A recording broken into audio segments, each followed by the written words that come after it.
If your life had a soundtrack, what would it say? Yep, it's more than just a saying on a t-shirt.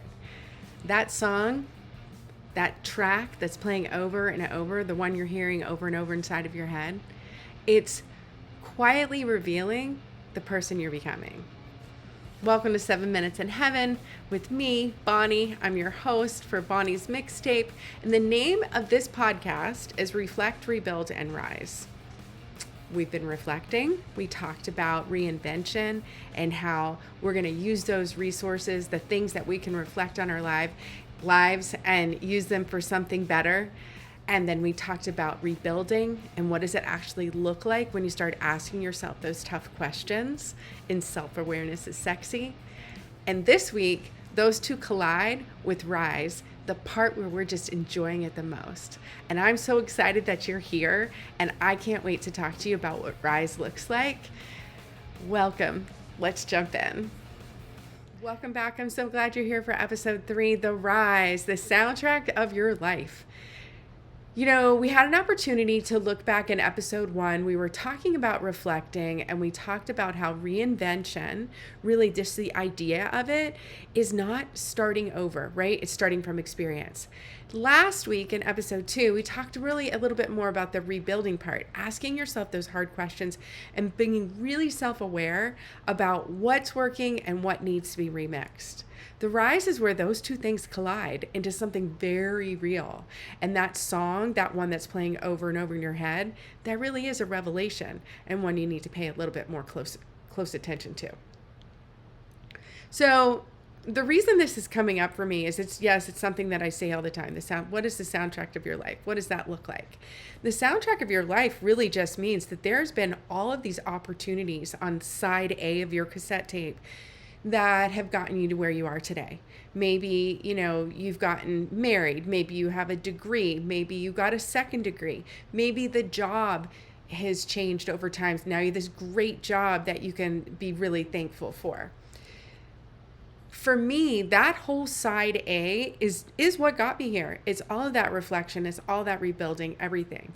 The side B, when you flip it over, looks so different. So, I want to talk a little bit about research. I'm going to throw this out there. One of the things that I do before each show is I think about what it is that I want to drive home, and I want somebody else to back me up on it. These are just concepts that I came up with out of the, in the back of my mind, pulled something out or had an experience 10 years ago and thought it was important to share it. But more so along the lines of like, I want you to know that you're in good hands and that the research that I share is actually, or the thoughts that I'm sharing is based in some type of research.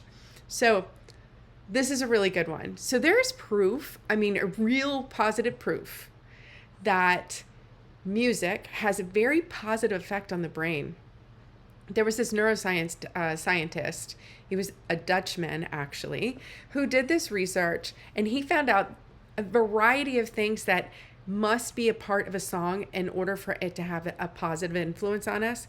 And a couple of the things that stood out for me were that the song has to have a minimum of 150 beats per minute. Usually the positivity of the words or the message is really important. It's funny because his research actually says that the words must be positive, but it can also just be something silly and doesn't mean anything at all. And then finally, the last one is that it had to be played in a major key. And so following this study, which is interesting, that following this study, he found 10 songs. I think there was a whole list of maybe 32, but 10 songs that have that feel-good anthem. I'm a super positive person. I like to think about the positive things in my life, but I will tell you, we all need those sad songs from time to time too. I think when I was going through my divorce, I must have listened to this one album by Kings of Leon way too many times. And the reason I know that is because my kids, who were young at the time, could recite it to me, which was a little disturbing given some of the lyrics sometimes.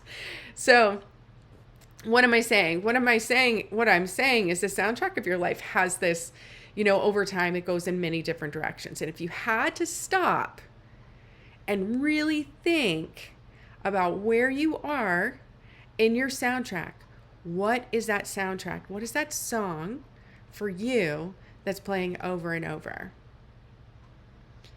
It can be anything.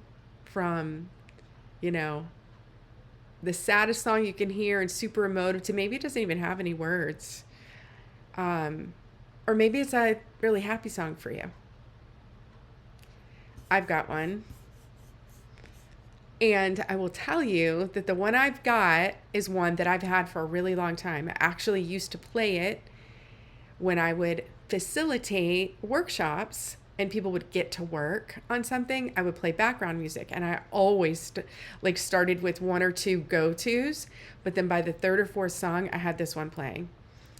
And it is super positive, and it is because I found out about the research, but also it's just a really cool song.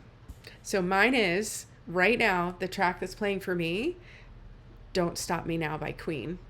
You know that song. I'm not going to sing it for you, but it's Don't Stop Me Now because I'm having a good time. I'm having a good time. I am, in the month of June, I photographed 5 iconic bands. One of them was Lionel Richie. The other one was Earth, Wind, and Fire. I got to see Lionel Richie literally play the soundtrack of my life up on stage while 10,000 people in the room were dancing along with them. It was amazing. I could see Earth, Wind, and Fire. They sang my walkout song, Shining Star. So it was an amazing opportunity for me to think, you know what? I think right now, this is where I'm at. I'm in my rise. I'm having a good time. Don't stop me now. So I did those 5 concerts. I did a couple in July. I got to travel to some really cool places. I am working on many different parts of my brand right now. I am working on everything from writing new journals and hosting new coaching classes to making candles on the weekends with my friends, getting ready to prepare for a trip of my life coming up. There's just so many things to think about when it comes to that actual Don't Stop Me Now, right? So if I just told you that soundtrack, the one that's playing over and over for you, is trying to quietly tell you this is the person that you're becoming, I think it speaks volumes into what's going on with me right now in my life. So interestingly enough, right, in this rise period, this collision of where we've done the work of rebuilding and reflecting in these different parts of our lives, it gives us an opportunity to, think that sometimes things work out they all click together and it magically happens.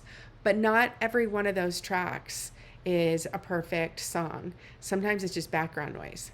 And we have to turn it way down, right? And make sure that when you give that honest answer, that soundtrack that's playing over and over in your head, it's not because it's super deep, but maybe it's because it's telling you something very real. For me, it's the keep going. I've written it over and over. Keep going. Even when it feels like nothing is working, keep going because you're still having a good time. Yep, I said it. Keep going because you're still just having a good time. So the songs that we love and the songs that we play and those tracks that are going over and over in our head, they're not random. They really, really are setting the mark of who we're becoming. And sometimes it's even who we're refusing to let go of. That could be a whole other 7 minutes in heaven, couldn't it? What are we refusing to let go of? But sometimes that song is just the fluff and the fun that's supposed to be there and it's supposed to be on purpose. Sometimes that track is also equally sad. And that's not a problem to fix. A sad song sometimes the thing that shows us that we can be honest enough with ourselves to move us forward. The point in all of this is not to get happy. So yeah, I chose a happy song, right? Something super positive. But the point isn't to get happy. The point is for us to get honest. So think about it. Right now, where you are, in your current place, what is that soundtrack and what is it actually telling you? And I think one of the last questions I want to ask you is, does that need to change? Thank you so much for being here with me this week. I didn't do a full video because I was just having some connection issues. So I hope you don't mind. This is fully audio, and I hope the audio is okay for us. But I want to just throw this out there next week. If I asked you today, if I just asked you those 3 things, name that current song, think about what it's actually telling you, and think about, does it need to change? Guess what we're going to talk about next week? Yep. We're going to talk about change. It's pretty big. Change can be so loud at first, but we're going to talk about when it does get messy, how to hang in there, and how we're going to move forward. Thank you so much for joining me this week on Reflect, Rebuild, and Rise. I cannot wait to see you next week. Cannot wait to hear what you're up to. Make sure that you tune in all the channels. I'm not going to say that. I can't wait to see you here next week when we get to talk about change and how we can turn it down and move through it and get back to that rise. So join me here next week. Thanks so much for being here. I hope you have a great week, and I can't wait to see you soon.